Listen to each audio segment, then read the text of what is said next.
Hi, Craig. Hello, Craig. Hey, Hi, Craig. Craig. Hello, hello. Welcome back to the Paddock. We are the Paddock Girls, and on today's episode, we have Ito, Rachel, Chelsea, and myself, Hannah. We are going to be doing something fun today, a little driver spotlights. This is a new segment we are going to be doing similar to our Williams segment earlier this week. We are going to be doing some of our favorite drivers and getting into how they came into Formula One. To start off the driver spotlight, we are starting off with the group favorite, Alex Albon. We got a lot to cover, so we are going to jump right into it and pass it over to Ito. Thanks, Hannah. Alex Albon. Well, or what his legal name is, I'm gonna butcher that, so sorry about that, but his legal name being Alexander Albon Unsuhina, more commonly known as Alex Albon, as we all know and love him, or by his nickname Albono, is a Thai British Formula One driver racing under the Thai flag currently for Williams. He grew up in, I wouldn't say like a super racing heavy family, but his British father, Nigel, did race in the British Touring Series as well as the Porsche Carrera Cup. And his mother just was, from what I could find, basically there to like raise the kids more or less. Additionally, he also has a brother named Luca and three sisters named Chloe, Zoe, and Alicia. And fun part, the family actually owns a bunch of pets, often referred to as the Albon Zoo, especially because they have everything from like cats, dogs, and to even a horse. And they document their lives on the Instagram accounts at Albon_pets. And it's super cute, but we'll get more into that later.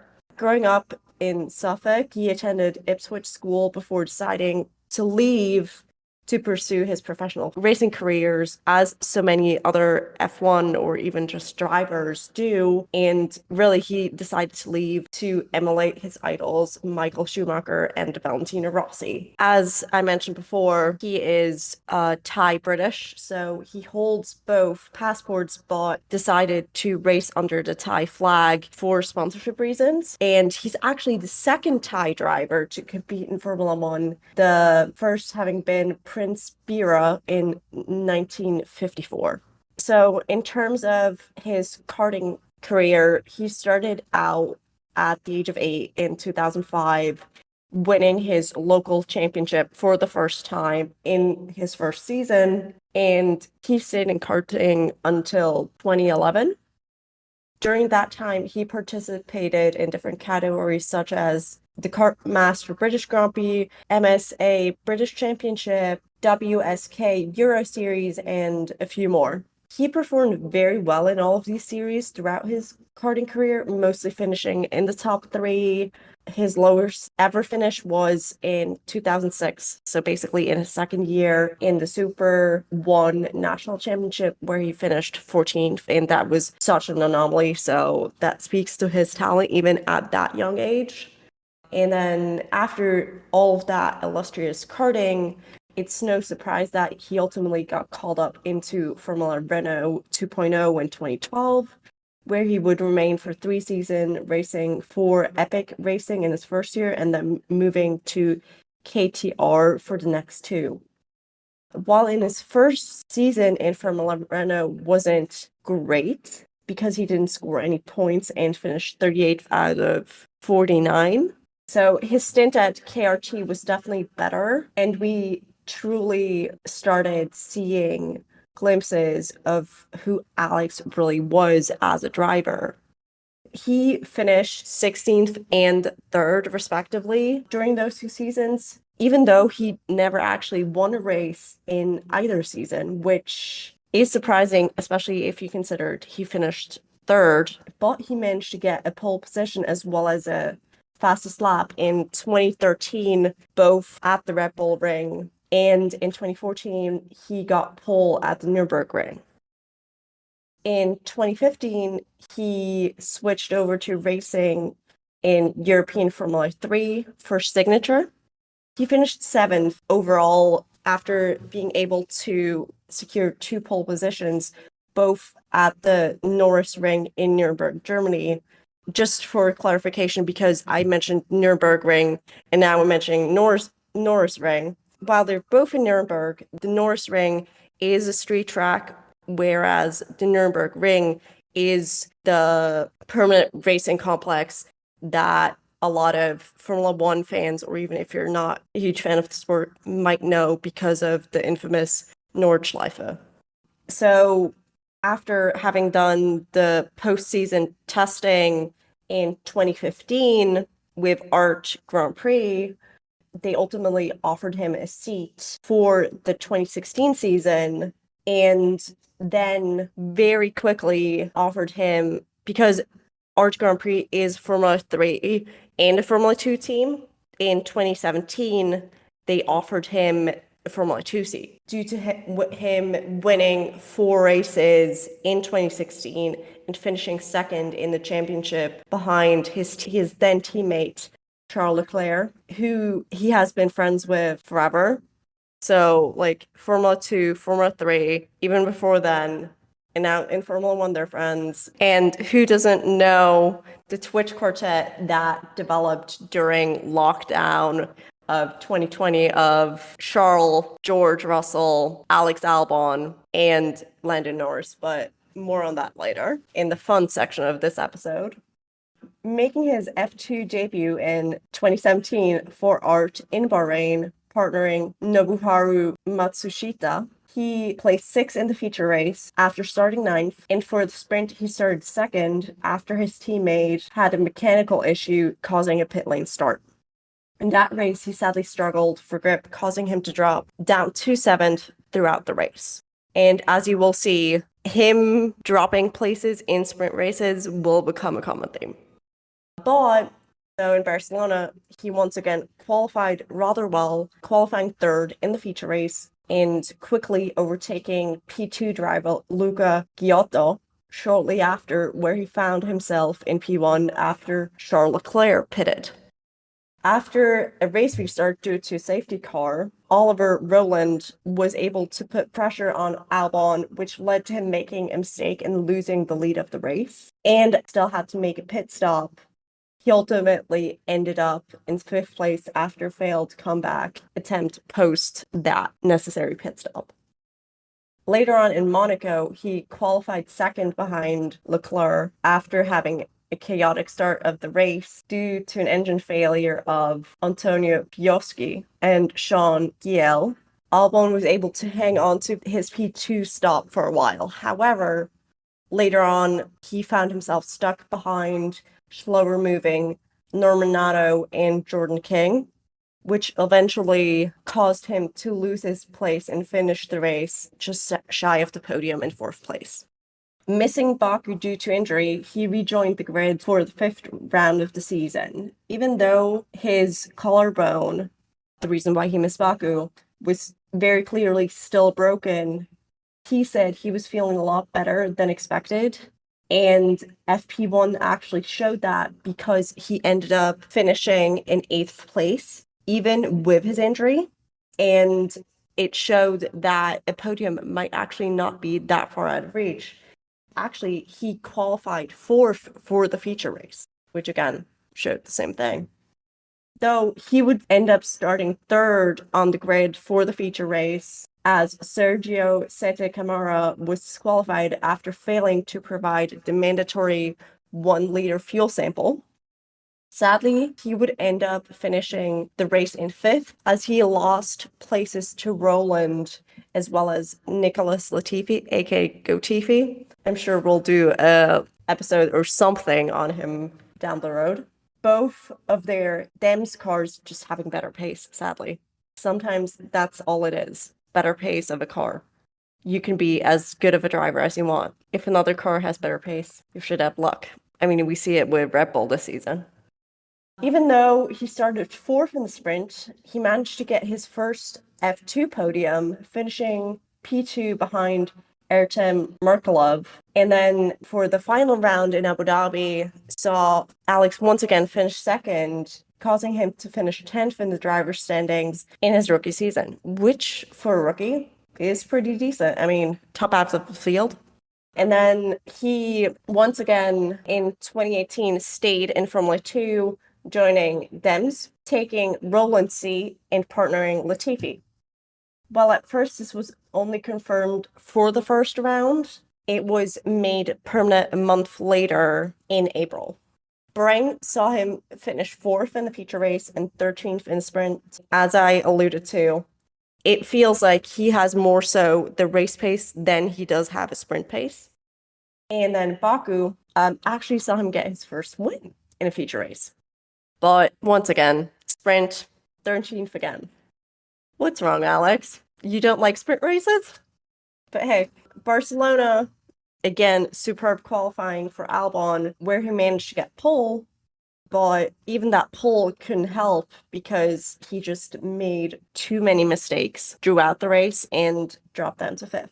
The sprint actually was the better race for him for the first time over a race weekend, and it saw him finish 2nd. Monaco, on the other hand, was just a nightmare throughout, because in both races, he managed to collide with drivers. During the feature race, it was Nick de Vries at the pit entrance, and in the sprint race, it was Compass's Ryan Nissany when he approached the Nouvelle Chicane. And then in France, at Le Castellet, he suffered an engine failure in the feature race, DNFing him, but thankfully in the sprint, he finished 7th. Which is an okay finish, I guess. When the season moved on to Austria, he definitely had more luck, finishing 5th in both races at the Red Bull Ring. Again, lucky Red Bull Ring. Previous year, he got pole positions there. And he also won the race in Silverstone. While not officially his home race, kind of his home race, since he's Thai British, as well as the sprint in Hungary and the feature race in Sochi. While those wins gave him hope going into Abu Dhabi, ultimately he finished 3rd in the championship behind George Russell and Lando Norris. And those three would actually go on to form the F1 rookie class of 2019.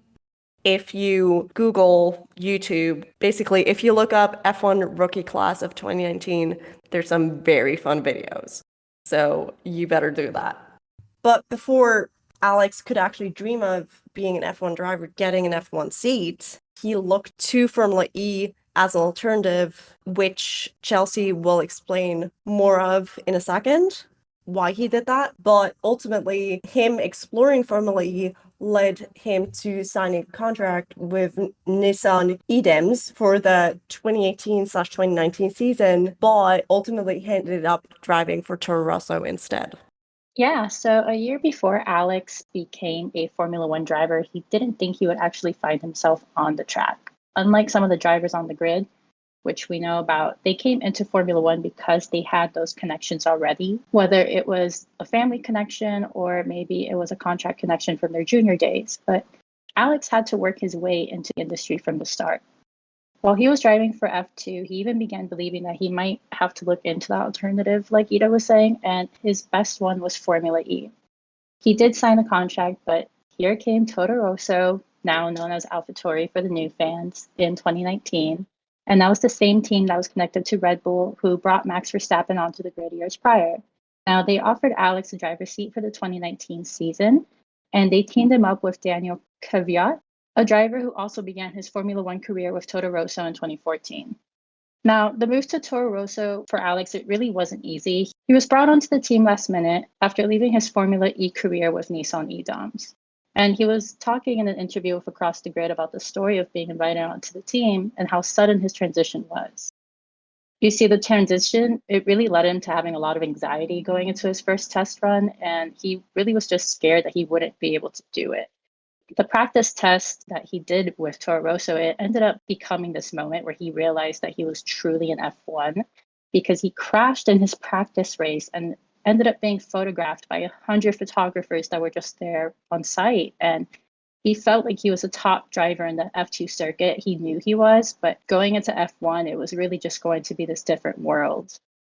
He did end up proving his worth on the circuit, and he received a midseason promotion to the Red Bull team during the summer break. And he was replacing Gasly, who was also placed onto the Toro Rosso team. So they basically switched the drivers. It was a demotion to Gasly because he wasn't driving up to the standards of what they considered Max Verstappen standards. Now, Red Bull did state that the team will use the next 9 races to evaluate Alex's performance in order to make an informed decision as to who will drive alongside Max in 2020. Good news for Alex, the test was a success in 2019. He had a run of 7 top 6 finishes. He peaked in 4th position in Japan, and he ended up outdoing Gasly's best efforts in the same exact car. He came out 8th in the Drivers' Championship, and to top it off for 2019, was even awarded Rookie of the Year by the FIA Association. Now, because of his success in 2019, Red Bull did end up keeping him for the 2020 season. But this season, it was sprinkled with more consistent little accidents and just issues on the track. I mean, even with the issues, he did end up finishing 7th in the Drivers' Championship, and he was able to gain his first and second podium that season. But by the end of it, he was still let go from Red Bull, and they demoted him for the next season as a reserve driver, bringing in Sergio Perez, or as we better know him, Checo, to take over the second seat. Now, Alex did admit that being dropped by Red Bull hurt. I mean, he said in an interview that it killed me. It killed me. The hunger never went, and the hunger just got more and more. And the longer I sat watching everyone driving, the more I wanted to be back in it. But you know what? He was determined to find that seat on the track for 2022. Yeah, and Alex had mentioned it was hard to race for Red Bull in the 2020 season with a car really built around Max Verstappen's driving style. And he kind of found little to no effort on improvements, even though he asked for it. So that was kind of rough for him as well. Yeah, and on top of that, Red Bull ended up placing Alex with the AF Course Run AlphaTauri squad in the DTM for 2021, but he did quickly adapt to race the GT3 sports cars. He finished his debut race on the podium, won from pole at the Nürburgring, making Albon the first Thai driver to win a DTM race and finish 6th in the standings. But even with the success he saw, Alex knew he wanted to get back on the Formula One track for the 2022 season. Now, Alex was ready to make a point that he deserved to be on the Formula One track, and he found that answer with the Williams team in 2022, taking over for George Russell's seat, who had been promoted to the Mercedes AMG Petronas F1 team with Lewis Hamilton. Yeah, and Alex was thankful to have signed a multi-year contract with Williams. And like Chelsea had stated, this was his dream. And ultimately, what he wanted was to get back into Formula One. Albon had qualified in 14th and finished in 13th in his debut season in 2022 with Williams at Bahrain, but ended up retiring in Jeddah following a crash. Then more upset in Melbourne, getting disqualified due to being unable to provide an adequate fuel sample to the FIA. But his comeback drive in Imola from back of the grid was remarkable. The reward of his efforts was 11th place, and during qualifying, he was sidelined due to his brakes catching on fire. The trend continued into Miami with Albon outpacing teammate Nicholas Latifi in qualifying, yet able to score points by finishing the race in 9th. Williams had the least competitive package on the grid, but Albon was able to progress past Q1 8 times, including reaching Q3 at Spa when he returned to the points. The worst moment, though, of his season, though, occurred when he was sent home in Italy following appendicitis issues, but unfortunately, that was not the end of the suffering from it, as he had complications that led to respiratory failure, and he ended up being in intensive care for support and recovery. He was able to recover and make full recovery to return to Singapore GP later that month. During that time, Nick DeVries stepped in to support Williams and take Alex's place during the surgery/recovery portion for Williams. Williams ultimately ended the season in 2022 at the bottom of the Constructors' Championship, but Albon believed that they could only bounce back from there. And then going into the 2023 season, so far Alex has had a great start despite 2 DNFs at Saudi and Australia. I don't know if y'all remember, but at the Australian Grand Prix, Alex crashed at turn 7 on lap 7. And if you don't remember, ended up having tons of gravel on the track, which caused a red flag and ultimately overall was a crazy race. He retired his car in Saudi due to a brake failure, which was a positive frustration from what he quotes, since they have remarkable race pace, but ultimately, due to the brake failure, they had to retire the car at lap 27 out of 50. In Bahrain, he finished 10th, earning his first points of the season with promising almost in Baku and Miami, finishing 12th and 14th. We will see what the next 3 back-to-back races brings for Williams / Alex in Imola and the prestigious Monaco, followed by the Spanish GP in Barcelona. For me, one thing that I love about Alex is his passion for the charity work that he does. In speaking with the media leading up to the Williams 2023 livery launch, he talked about how Sebastian Vettel and Lewis Hamilton are kind of his role models when it comes to charity work and just speaking out on important issues. And while Alex has only recently kicked off his charity work, it's very, very clear that he is all in, and this is something he really cares about. For Alex, this all kind of kicked off in 2022 when he made a stop in Thailand on his way to the Australian GP. This is not unusual for Alex. He still has a lot of family in Thailand, and he spent a lot of time there while growing up. He talks about how when he visits, he sees how tough it is for the people there, especially the children, and he felt like he could help, so that's what he decided to do and still does.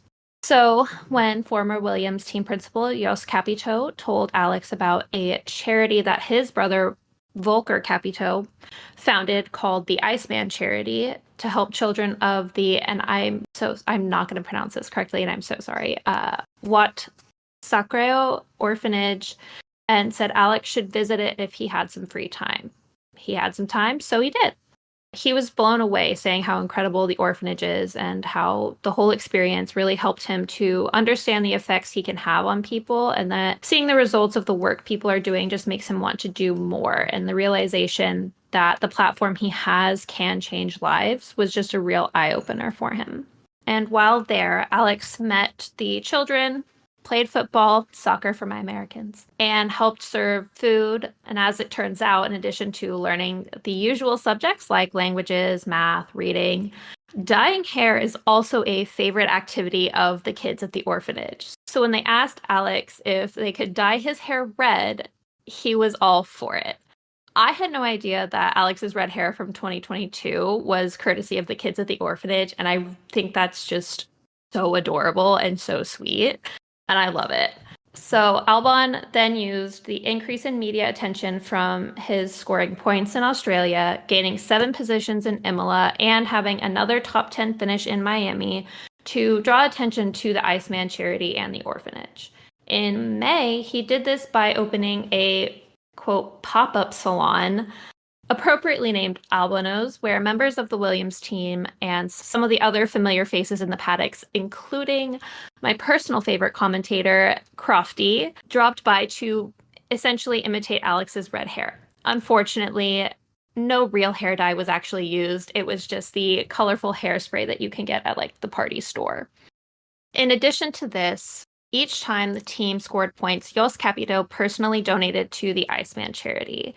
And since it wasn't possible for Alex to personally dye the hair of his fans, the Williams official online store sold a limited edition Power Up tee with £5 from every sale going directly to the orphanage. So fans were still able to get involved by purchasing the tee. But it didn't stop there. He then had the kids at the orphanage design his custom helmet for the 2022 Singapore GP, which was then auctioned off with all proceeds going to the Iceman charity to help fund the remodel of the orphanage's sports hall. The helmet ended up selling for £84,000, just over $100,000. And all in all, they raised about £100,000 to renovate the sports hall and actually was able to contribute to some other projects throughout the orphanage. What is really cute and really sweet is they ended up renaming the sports hall the Alex Albon Hall in his honor. And he plans to continue his work with the Iceman charity, along with finding other projects in Thailand that he can contribute to and help with. I can't wait to see what he does next, and I will definitely be looking out for whatever charities he decides to support. Honestly, Alex, on and off the track, seems to be a really great guy with a bubbly, fun personality. I don't know if y'all seen him in the paddocks with that bright, wide smile. It's honestly amazing. He has been dating Chinese golfer, sorry in advance, Lily Mooney. She is a pro golfer for the LPGA Tour, and the pair reportedly met on social media. There's faith. When he is not on the track, he is seen traveling with his family or lovely girlfriend. They both like to golf and played for the first time together in Texas.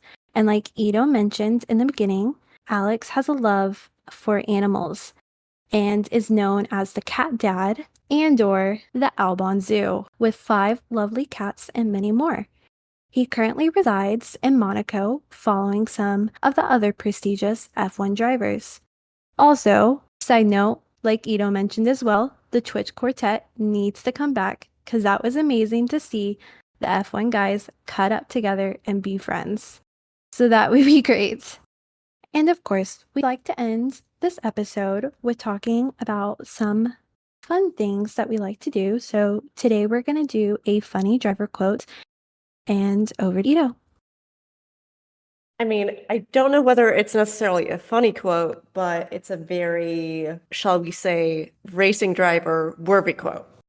So Alex actually said, "It is like I tell everyone, if you don't move, there's only one place you're going, backwards." I wonder whether this quote was said pre or post 2019 Red Bull era and whether Pierre Gasly was the intended target. And that is our Alex episode. We're going to be doing different driver spotlights in the future too, bringing you guys a little more background info about your favorite drivers. We'll also spotlight your favorite teams, like we did with Williams earlier this week. Catch it if you missed it. And take a listen, deep dive into the history with us. As always, keep up with us on socials, Paddock Girls Podcast on everything. Except Twitter, she's a little special. She is Paddock Girls Pod. Thank you for coming to the paddock. We'll see you on the next one. Bye, Craig. Bye, Bye, Craig. Craig.